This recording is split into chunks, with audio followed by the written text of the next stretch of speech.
Hey there, small town America. You know, our mission here is to protect our history and preserve our heritage. And what a surprise it was for me to find out that the American cowboy that we know it didn't come out of here in Texas in the 1800s. It actually started much earlier to that in the 1500s in the swamps of Florida. It's because the cracker cowboy was the original cowboy. When the Spanish left the first cattle and the first horses, well, it was up to the Native Americans that became the first cattle hunters, and then the people there in Florida who became the cracker cowboys. And I know what you're thinking. It's the crack of the bullwhip. I hope you enjoyed this segment of Florida Cracker Cowboys. Get in the truck.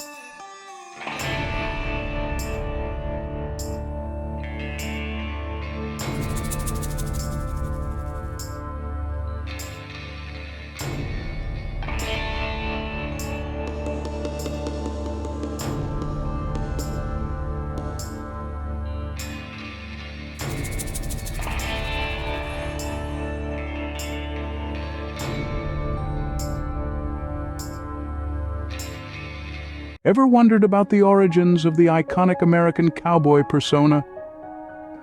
Well, the story takes an unexpected turn, leading us back to the swamps and prairies of Florida, home to the lesser-known, yet historically significant cracker cowboys. In the early 19th century, before the wide-open plains of the West became synonymous with cowboys, Florida was the American frontier. The first cowboys to ride the North American wilds were not the gun-slinging outlaws of Hollywood fame, but the rugged, resourceful cracker cowboys of Florida. These early cattle herders, descended from Spanish colonists, earned their unique moniker from the cracking sound of their whips as they drove herds of cattle through the Floridian landscape. These whips, along with their dogs and not guns or lassos, were their primary tools, shaping the distinct identity of the cracker cowboy.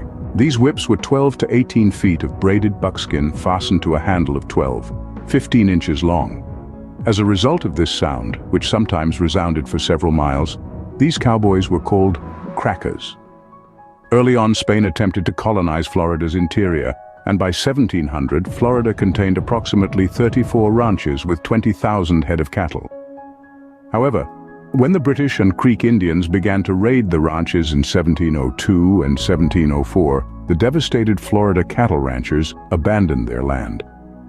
They retreated to the fortress towns of St. Augustine and Pensacola, leaving behind massive herds of Andalusian cattle. In about 1750, Seminole chief Ahaya led his people from northern Florida to Payne's Prairie to escape encroachment by English colonists.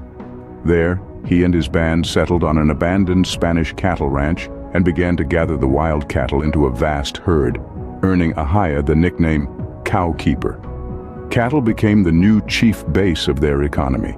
They remained Florida's major livestock producers throughout most of the 1700s. Their lives were not romanticized tales of duels and daring, but rather daily struggles against the harsh realities of the land. Battling swamps, mosquitoes, snakes, and heat, they navigated the untamed wilderness, driving cattle from the heart of Florida to coastal towns. The cracker cowboys played a vital role in Florida's economy. They supplied beef to Spanish colonies in the Caribbean, the Confederate Army during the Civil War, and later to Cuba and Key West. Their hard work and resilience helped to lay the foundation of the cattle industry long before the cowboy culture spread to the American West. However, by the late 19th century, the open range era was fading. Barbed wire fences, the railroad, and an influx of settlers marked the end of the cracker cowboys' way of life. Yet, their legacy lives on, not only in Florida's thriving cattle industry, but also in the enduring cowboy culture that they helped to shape. The cracker cowboys were the original American cowboys, herding cattle in the wilds of Florida long before the West was won. Their lives were not the stuff of Hollywood legends, but their contribution to the cattle industry and the shaping of the cowboy identity is undeniable. They faced the harsh realities of frontier life with resourcefulness and resilience, leaving a lasting legacy that resonates in the cowboy culture of today. Get in the truck, small town America. Subscribe to our channel for more adventures and to preserve our heritage.